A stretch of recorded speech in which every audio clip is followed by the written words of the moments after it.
नमस्कार, आप सुन रहे हैं द बॉलीवुड रेडियो और मैं हूं आपके साथ आकाश। दोस्तों, ये कहानी राजेश खन्ना की फिल्म खामोशी की है। खामोशी जिसका कॉन्सेप्ट ये फिल्म इस विचार पर बुनी गई कि टूटे दिल वाले नौजवानों को प्रेम से बिना किसी दवा या भयानक बिजली के झटकों से भी ठीक किया जा सकता है। फिल्म में डॉक्टर बने नाजिर हुसैन अपने इस सिद्धांत को वास्तव में मरीजों पर आजमाना चाहते हैं और वो ऐसा करते भी हैं।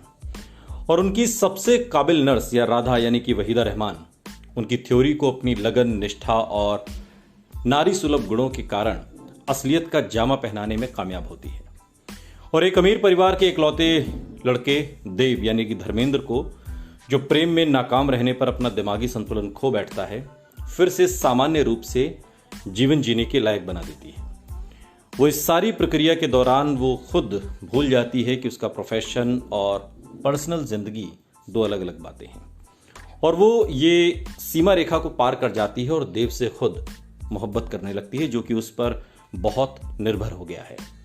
सारा जमाना राधा को देव का इलाज कर रही एक प्रोफेशनल नर्स के रूप में ही देखता है और देव खुद उसे अपना बेहद करीबी तो मानने लगता है, पर वो उसके अंदर पनप रही प्रेम की कोमल भावनाओं हैं उनसे अपरिचित रहता है। ठीक होने के बाद भी उसका ध्यान अपने पुराने प्रेम की ओर ही रहता है और वो उसे फिर से पा भी जाता है।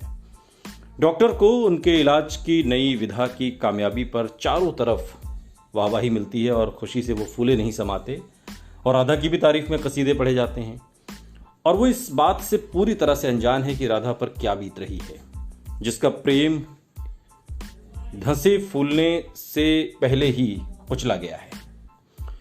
और इसमें किसी की कोई गलती भी नहीं है, सब अपनी अपनी जिंदगी के सपनों को पूरा करने में बिजी हैं।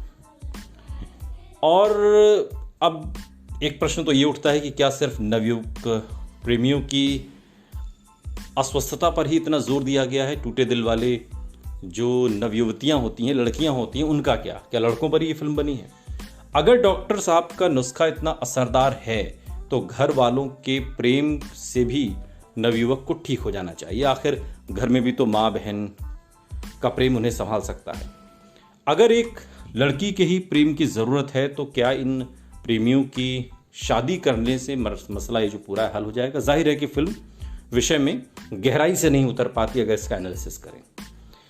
खैर, कहानी पर लौटते हैं। विषय की गहराई के हिसाब से मानसिक चिकित्सालय पर आधारित हॉलीवुड में आई साल 1975 में फिल्म मिलोस फॉर्मैन की film few over the cuckoos next को उच्च कोटि की फिल्म माना गया और देवेन वर्मा और मानसिक चिकित्सालय में रहने वाले बाकी मरीजों की कॉमेडी सीन ऐसी संवेदनशील फिल्म में एक तरीके से इरिटेशन भी पैदा करते हैं। ललिता पवार का कठोर नर्स का जो रोल है वो आनंद जिसमें एक मजबूती से जमा हुआ दिखता है, यहाँ पर वो जादू थोड़ा गायब है।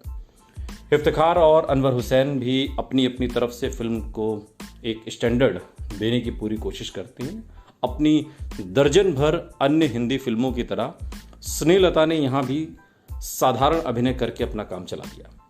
अब आती है राजेश खन्ना की बारी। राजेश खन्ना चूंकि नए एक्टर के लिहाज से अच्छा काम कर पाए और पर जहां कुछ समय बाद रिलीज होने वाली एक तरीके से नारी प्रधान फिल्म अगर हम कहें आराधना में वो शर्मिला टैगोर के हाथों से निकल कर ले गए थे, यहाँ वो ऐसा नहीं कर पाते।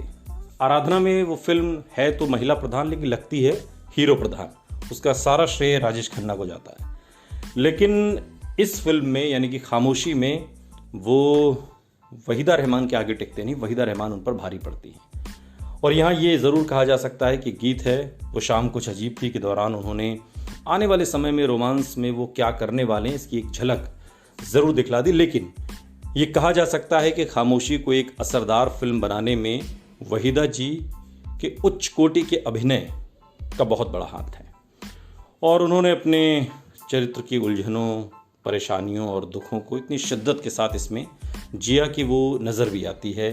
कुछ गीतों में मसलन हमने देखी है उन आँखों की महकती खुशबू, और हेमंत कुमार और गुलजार का भी योगदान इस फिल्म में है। और एक असरदार फिल्म बनाने में देवेन वर्मा की कॉमेडी और गुलजार की बेजोड़ पंक्तियाँ फिल्म की एक खूबी धर्मेंद्र भी हैं, धर्मेंद्र की मौजूदगी है।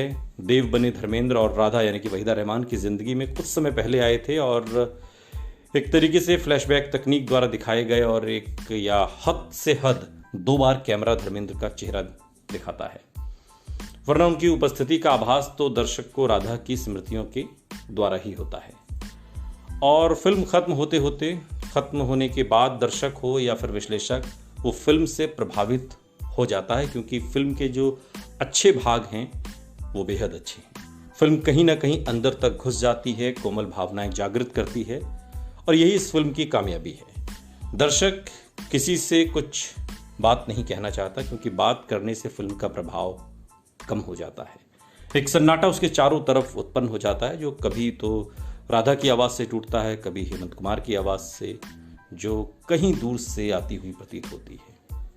तुम्हारा इंतज़ार है, तुम पुकार लो। और ये इस फिल्म की खूबसूरती भी है और फिल्म की यही जादूगरी। ये किस्सा हम आपको कमल ज्योति की फरमाइश पर सुना रहे थे।